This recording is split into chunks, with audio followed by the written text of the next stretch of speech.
하나님 말씀을 해석하면서 함께 은혜 받기를 원합니다. 사랑이라고 하는 것은 내리 사랑이라는 말을 들어보셨습니까? 결혼해서 아이를 낳고 장남이 태어나면 제일 사랑하게 되죠. 그 다음 태어나면 위의 아이를 사랑하지 않는 건 아닌데 사랑이 그 밑으로 내려가죠. 이거를 체험할 수가 있습니다. 저희 가정에도 애가 셋이 있고 이제 손주가 이제 6명인데 모두 사랑스럽습니다. 10손가락 깨물어서 안 아픈 손가락 없다. 참 맞는 말 같아요. 깨물어 보세요. 어디가 안 아픈가? 다 아프죠. 똑같은 거에 내가 아는데 그 손주들이 다 있는데도 6번째 현재로서는 이제 마지막 그 카렌을 보면 우리가 꼼짝을 못하죠. 걔가 이렇게 애교를 떨고 하면 그냥 꼼짝을 못하죠. 그냥. 그 위에를 그만큼 사랑하지 않는 건 아닌데 내리 사랑이라. 하나님의 사랑은 하나님으로부터 출발했죠. 아담에게 그리고 아담의 아들 셋에게 이렇게 쭉 내려왔습니다. 우리가 구약 성경을 읽으면 성경의 역사를 알려면 아브라함 가정을 빼놓고는 해석하기 상당히 어려운 부분이 많습니다. 하나님께서 아브라함을 택하셔서 계약을 맺으시고 하나님과 이렇게 함께 동행하는 175년이라고는 나그네 생활을 마치게 되는데 아브라함이 100살에 하나님의 약속의 아들을 갖게 됩니다. 그 이름이 누구죠? 무섰다 해서 이삭이죠. 이삭이 40살에 장가를 갑니다. 20년 동안 아이를 못 낳고 있다가 20년 걸려서 기도하고 또 기도했더니 하나님께서 한꺼번에 이렇게 아들을 주시게 되는데 에서와 야곱을 주셨죠. 그러니까 그때 나이가 아브라함은 160살이었겠죠. 아브라함이 175세 세상을 떠났으니까 얘는 대가족제이고 한 텐트 안에서 살았다고 가정하면 그 15년 동안에 어떻게 사랑했다 뭐 이런 이야기는 없습니다. 그러나 우리가 생각할 때 성경을 읽을 때 그럼 15년 동안은 에서와 야곱이 할아버지의 사랑을 받으면서 할아버지와 교제할 수 있었다. 이렇게 생각하는 게 지극히 당연하지 않겠습니까? 그렇죠? 하나님께서 이삭에게 말씀하시고 그 안에 리브가에게 말씀하실 때 뱃속에 이제 둘이 한꺼번에 나오게 되는데 형제가 나오게 되면 작은 아이가 나를 잘 섬기고 크게 될 것이고 큰 아이가 작은 아이를 섬기게 될 것이다. 이런 예언의 말씀, 하나님의 예정과 선택 가운데서 이런 말씀을 하시게 됩니다. 그런데 아이가 자라나게 될수록 여러분 아시다시피 성경에 기록된 내용들을 종합해보면 에서 야곱 가운데 누가 더 남자답고 씩씩하고 사냥자라고 그럽니까? 에서가 더 잘하지 않습니까? 야곱은 조용한 사람이라 아주 조용하고 밖에 나가는 것을 싫어하고 그래서 어머니는 야곱을 사랑하고 아버지는 에서를 사랑하는 것이 성경 기록이 되지 않습니까? 잘못 나가면 편애가 될 수 있는 거죠. 야곱은 나는 절대 그러지 않겠다고 생각을 했을지 모릅니다. 그런데 그도 객치생활하면서 20년 동안 객치생활하면서 아들을 마지막에 12명을 낳게 되는데 11번째 아들을 낳았던 이름이 누구죠? 요셉입니다. 위에 형들이 10명 있습니다. 그들을 누구에게도 채색옷, 우리말로 하면 색동옷을 입히지 않았고 장남에게만 입히는 색동옷을 누구에게 입혔습니까? 요셉에게 입혔습니다. 네가 장남이다. 자기가 진짜 사랑해서 라헬을 얻어서 네가 첫 기력의 시작이니까 네가 사랑을 받아야 된다고 막 거기서 쏟아보니까 이것 때문에 문제가 되죠. 10명의 형제가 사실은 의견이 하나 되지 않아서 그렇지 때려 죽이라고 그랬죠. 그런데 그 중에 하나가 죽이는 것보다 파는 게 낫겠다 해서 결국은 애굽으로 대상들에게 팔려가지 않습니까? 이게 이제 어떻게 보면 하나님의 계획의 섭리를 크게 보면 볼 수 있지만 작게 보면 야곱이 한쪽으로만 치우친 사랑 때문에도 문제가 될 수는 있었다. 물론 크게 보면 하나님의 섭리입니다. 이렇게 해가지고 이제 요셉이 그쪽으로 팔려가서 이 역사가 계속 이렇게 이어져 나가는 이 역사를 모르면 얘기가 잘 되지 않지 않습니까? 이런 내용 가운데서 여기 야고보서는 야고보가 몇 명이 있는데 여기 야고보는 예수님의 실제 동생, 다시 말하면 마리아가 낳은 친척아들입니다. 그런데 이 마리아가 낳은 이 야고보가 예수님이 30세쯤 돼가지고 세상 말하면 가출을 하게 되죠. 출가한 거죠. 이렇게 나가서 일하고 집으로 돌아오지 않으니까 찾으러 동생들하고 다니는 기록이 성경에 기록이 되어 있죠. 이랬던 사람이 나중에 성령의 충만함을 받고 은혜를 받고 난 다음에 이제 하나님 앞에 기도하면 지혜도 풍성하게 주시고 끝이지도 않으신다면서 지혜를 구하라 하면서 당시에 초대교회에 만연해 있던 이 편애 혹은 뭐라 그럴까 차별 이런 거에 대해서 지금 교훈을 하는 거예요. 그러면서 부르기를 내 형제들아 영광의 주 곧 우리 주 예수 그리스도를 믿는 믿음은 너희가 받았으니 사람을 외모로 취하지 말라 이렇게 이야기하고 있습니다. 예수님이 집을 나간 사람으로 쫓아다니고 잡으러 다니고 하던 이건 지나서 이제 한마디로 표현하는 게 하나님의 아들이다. 하나님의 영광의 주다. 이렇게 표현을 하고 있죠. 그러면서 영광의 주께서 사람을 취하실 때는 외모로 취하지 아니하시고 중심을 보시고 취하기 때문에 아주 우습게 보고 들떨어진 사람처럼 보인다 할지라도 이 모든 사람들이 다 영광의 주와 함께 하나님의 보좌 앞에 올라갈 사람들이다. 그러니까 이런 일들을 해서는 안 되겠다는 것이 한 교훈이 되겠습니다. 성도들 가운데 이 세상에 사는 동안 하나님께서 물질의 은사와 그리고 지위와 권세와 능력 이런 것들을 많이 주셔서 하나님의 영광을 드러내라고 주신 사람들이 있습니다. 이걸 잘 사용하면 하나님께서 참 기뻐하시죠. 그런데 그러지 못한 사람도 있습니다. 예수를 잘 믿기는 믿는데 세상적으로 바라볼 때는 참 가진 것도 없고 돈도 없고 백도 없고 권세도 없고 능력도 없고 이렇게 생각할 수가 있습니다. 이런 사람들조차도 하나님께서는 선택하셔서 하나님 나라에는 귀중한 존재이기 때문에 사람을 외모로 취하지 말고 중심을 보시는 하나님의 마음으로 사랑으로 대하라 하는 것이 교훈이 되겠습니다. 그 예를 2절에서 3절에 이렇게 말씀합니다. 만일 너희 회당에 금가락지를 끼고 아름다운 옷을 입은 사람이 들어오고 또 더러운 옷을 입은 가난한 사람이 들어올 때 여러분 누가 더 눈에 띄겠습니까? 똑같이 눈에 띄죠. 왜 저렇게 됐을까? 소위 하고 양쪽으로 띄겠죠. 너희가 아름다운 옷을 입은 자를 돌아보았다는데 여기 좋은 자리에 앉으소서 하고 또 가난한 자에게 이르되 너는 거기서 들이 내 발등상 아래 앉으라 하면 이라고 했습니다. 지금 교회는 이제 좋은 자리, 나쁜 자리가 거의 없죠. 잘 앉으셔서 다 보이게 이렇게 설계가 되어 있기 때문에. 그런데 영화라든지 아니면 아주 중요한 시합 같은 거 할 적에 그 다음에 음악회를 한다 할 적에 좋은 자리, 나쁜 자리가 있을 수 있습니다. 그래서 S석은 제일 비싼 거예요. 이런 자리로 인도하고 그렇지 못한 사람, 이런 사람들은 저기 가서 있든지 서든지 아니면 내 발 등산 밑에 앉아라 이렇게 얘기하는 이런 사람들이 있을 수 있지 않겠느냐. 그런데 하나님은 가난한 자나 부한 자나 다 주님 앞에서는 평등하다고 말씀합니다. 출애굽기 30장에 보면 속전제도를 가르치는데요. 속전제도는 뭐냐 하면은 인구조사할 때만 바치는 돈입니다. 그것은 은화로 되어 있는데 꼭 반세겔씩 바쳐야 돼요. 부자도 반세겔, 가난한 사람도 반세겔. 만일 인구조사할 때 이 속전을 바치지 않고 제멋대로 하게 되면 온역이 발생해서 사람 죽는다. 다윗이 그것을 어겼다가 3일 만에 몇 명이 죽었죠? 7만 명을 죽여놓고 성경 공부하고 깨닫고 난 다음에 큰일 났구나 하고 가서 그가 어른하는 타작마당에 가서 이거 공짜로 쓰라고 하니까 아니다 하고 은 50세겔 은을 주고 사가지고 거기서 하나님 앞에 번제를 드리자 온역이 그쳤더라. 이렇게 기록을 하고 있어요. 그러면 예수 그리스도의 보혈을 상징하는 속전, 예수 그리스도의 보혈을 상징하는 이 제도에서 나타난 것 봐도 우리는 모두 하나님 앞에서 평등하다 하는 얘기죠.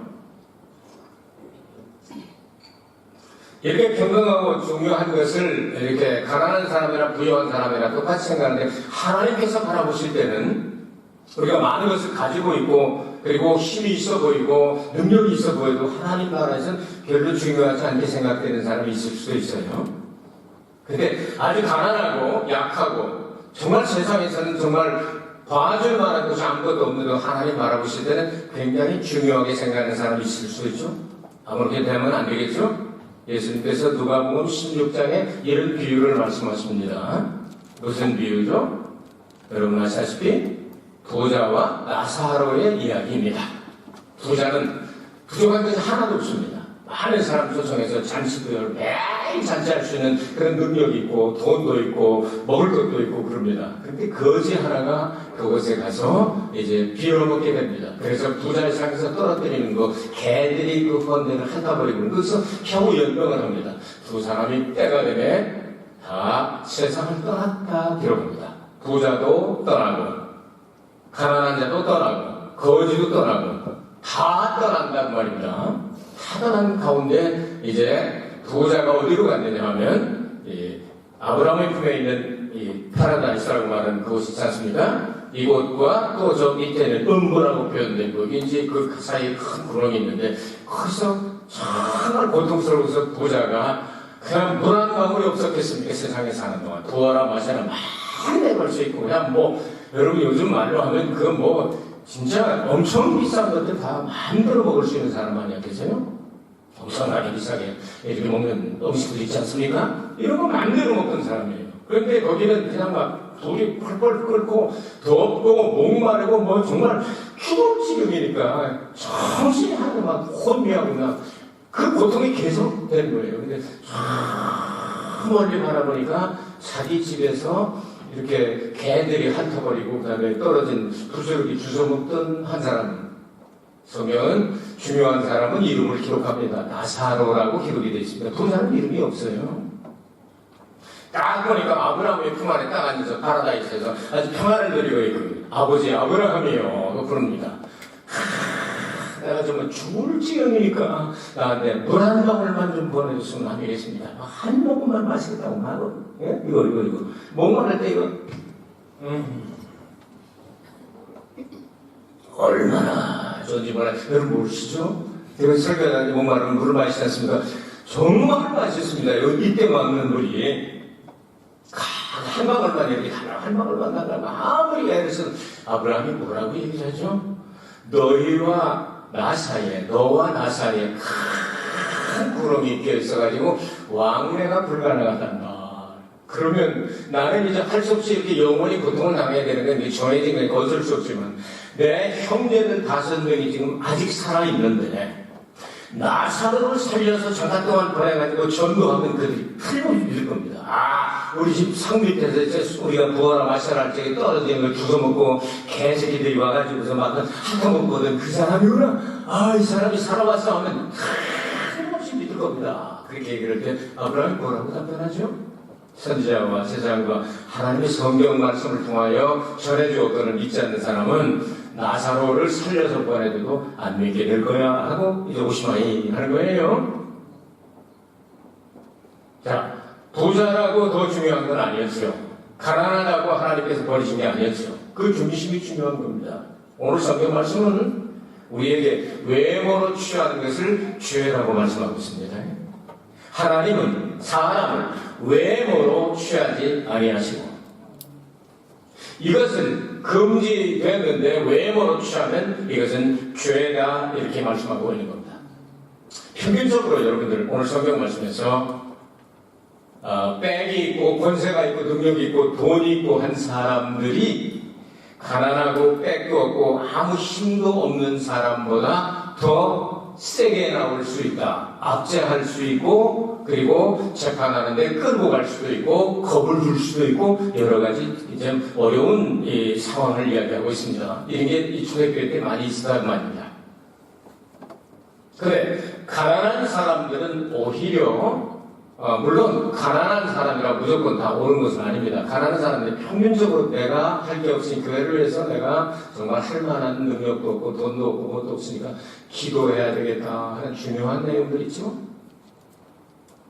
중보기도 하고 나라와 민족을 위해서 기도하고 교회 부흥을 위해서 기도하고 목사, 전도사들을 위해서, 교역자들을 위해서 기도하고, 재직들을 위해서 기도하고, 중보 기도하면서 하는 그 기도가 하나님 나라에 상달될 때 어떤 사람이 영적으로 더 중요하게 되냐, 이런 질문을 던지는 거예요.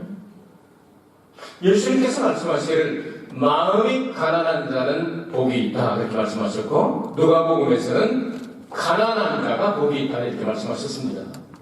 그 내용은 가난한 사람은 다 옳다, 그런 내용이 아니라 내가 많은 것을 가지고 있고 능력이 있고 힘이 있어도 이거 하나님께서 주신 것을 알고 하나님이 원하시는 목적을 가지고 선하게 사용할 수 있는 사람은 마음이 가난한 자라고 말할 수 있을 것입니다. 부유한 자라고 해서 천국에 못 가라는 법은 정해지지 않았습니다. 어렵다고 말씀하시지. 예수님께서 부유한 자가, 부자가 천국에 들어가는 게 얼마나 어려우냐면 낙타가 바늘구멍에 들어가는 것보다 더 어렵다, 그렇게 말씀하셨습니다. 예루살렘에 가면 가장 작은 문을 이걸 바늘문이라고 부릅니다. 바늘문. 그래서 낙타는 짐을 실는 데 사용하죠, 많이. 이 낙타가 짐을 많이 싣고 이제 거기다 이제 가는데 이렇게 쉬면 그 문이 좁아가지고 못 들어갑니다. 그래서 거기 사람들은 낙타가 바늘문 앞에 가면 싣고 왔던 짐을 다 그 앞에 내립니다. 그리고 낙타가 쭉 빠져나가고 짐을 다시 안쪽으로 옮겨서 다시 싣고 가는 그런 문입니다. 이만큼 어렵다. 이게 제자들 듣고 난 다음에 아유, 그러면 부자 천국 못 가네요. 그렇게 얘기할 때 예수님께서 뭐라고 말씀하셨습니까? 사람으로서는 할 수 없으되 하나님은 하실 수 있느니라. 아멘.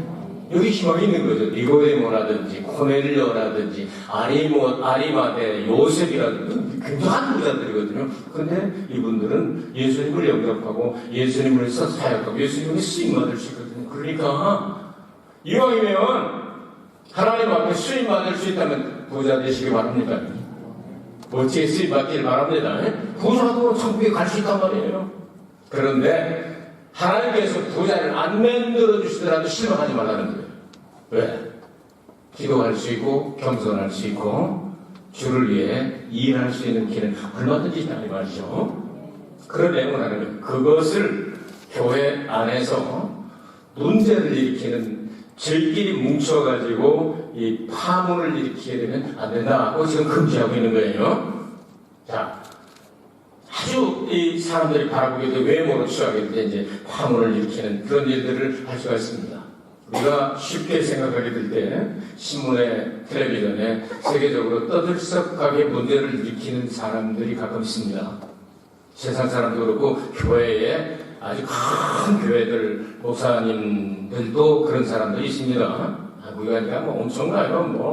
뭐 귀신을 낳던 그 사람도 문제 가지고 뭐 제록인지 뭐지도 문제 가지고 하여튼 한두 번이 아니고 크니까 연못이나 아니면 작은 강에다가 돌을 던질 때 조그만 조약돌을 던지면 그만큼 일어납니다. 파문이 동스럽게 이렇게. 근데 큰 놈한테는 쫙 넘어가고 크게 나타나는 거죠. 오늘 성경 마지막 절 7절에 굉장히 중요한 말씀을 하고 있어요. 7절 보시기 바랍니다. 저희는 너희에게 대하여 일컫는 바도 아름다운 이름 예수 그리스도 이름이죠. 회방하지 아니하느냐. 그래서 정말 이 망신을 시키고 크리스찬이라고 하는 이름을 가지고 있지만 세상적으로 크게 망신을 시켜서 예수 그리스도의 영광을 가려우는 사람들이 있을 수 있다는 말입니다. 그러니까 그런 사람들보다는 차라리 가난하면서 정말 성실하게 기도하면서 주님을 향해 섬기는 사람들이 더 하늘나라에 중요할 수도 있다는 말이죠. 우리 교회 예를 들면 금방 알겠네요. 우리 교회는 집 없는 사람도 옵니다.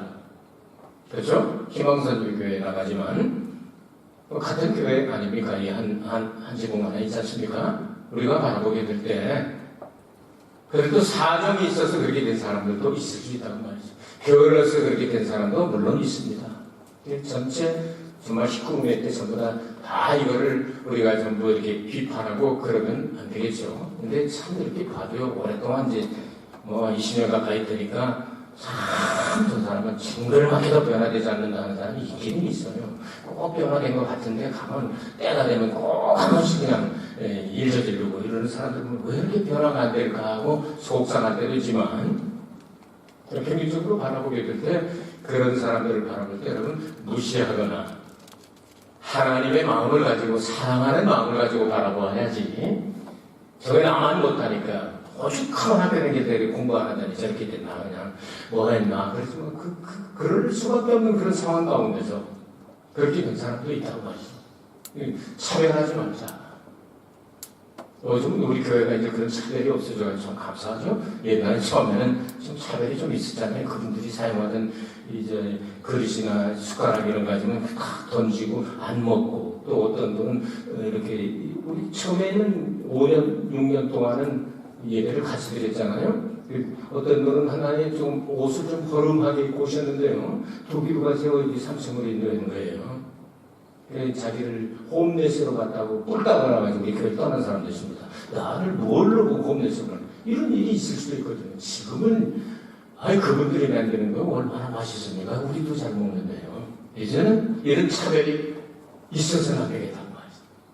똑같은 사람들이죠. 그래서 파단을 만들지 말고 옳지 않은 것을 말하지 말고 하나님이 바라보시는 중심을 바라볼 수 있는 그런 영적인 사람이 되었으면 좋겠다는 얘기입니다. 그래서 이 금지된 이 편애를 오늘 여러분들에게 말씀을 드렸는데요. 왜 사람을 외모로 취하지 말라고 하나님께서 말씀을 하셨습니까? 그 예를 외모로 취하는 예가 무엇이냐면 금가락지고 아주 잘 입고 뭐 있어 보이는 그 사람. 그래서 그분들이 뭐 사실 여러분들에게 영원에 조금이라도 도움을 줄 수 있는 일이 없을 수도 있어요. 여러분 부자가 여러분들을 천국으로 데리고 가는 거 아니에요. 예수님이 데리고 가는 거예요. 그러니까 똑같은 생각을 가지고 왜 편애 혹은 이 차별이 죄가 되나 하는 내용을 여러분들에게 말씀을 드렸습니다. 여러분 우리가 지금까지 했던 모든 일들이 성공적이고 기쁘고 즐거웠던 일들도 세월에 따라서 다 지나갑니다. 슬픔도 지나갑니다. 실패도 지나갑니다. 모든 것들이 다 지나가고 사라집니다. 하나 남는 거 있습니다. 어제나 오늘이나 영원토록 동일하신 예수님과 함께 있는 것만 남습니다. 그 주님의 품 안에 안겨서 사랑받으며 사랑하며 사랑하는 아주 행복한 성도들이 되시면 좋겠습니다. 여러분 소원이 뭡니까? 이 세상에서 하고 싶은 일들이 있죠. 그것도 하나님 앞에 구하세요. 하나님 허락하시면 응답하시겠죠. 한 가지 소원만 이야기한다면 예수님 잘 믿다가 꼭 천국 들어가고 싶습니다. 예수님 계신 그곳에 이성봉 목사님이라고 하는 성결교회 봉사님이 계셨는데요. 그분은 얼마나 예수님을 사모하든지 예수 없는 천국은 내가 원치 않고요. 예수 있는 지옥이라면 내가 거기 가기 원합니다. 이런 정도로 표현을 했습니다. 예수님 계신 곳이 천국입니다. 그 예수님 마음을 가지고 위로는 목숨을 다하고 힘을 다하고 뜻을 다하고 모든 걸 다하여 하나님을 사랑하고 내 이웃을 내 몸과 사랑하라고 하셨습니다. 이걸 실천하는 일이 쉽지는 않습니다. 그러나 하고 나면 정말 행복합니다. 여러분 부디 사람들을 외모로 바라보지 마시고 그 중심을 바라보셔서 예수님께서 우리 같은 사람도 불쌍히 여기셔서 선택하셔서 하나님의 자녀로 삼으신 것처럼 여러분 이 교회는 모두 평등하게 그리스도의 사랑을 진짜 체험하고 누가 와서 봐도 그 교회는 정말 하나님의 사랑으로 가득한 교회야. 소문난 교회 됐으면 참 좋겠습니다. 기도하겠습니다. 은혜가 풍성하신 아버지 하나님 진심으로 고맙고 감사합니다.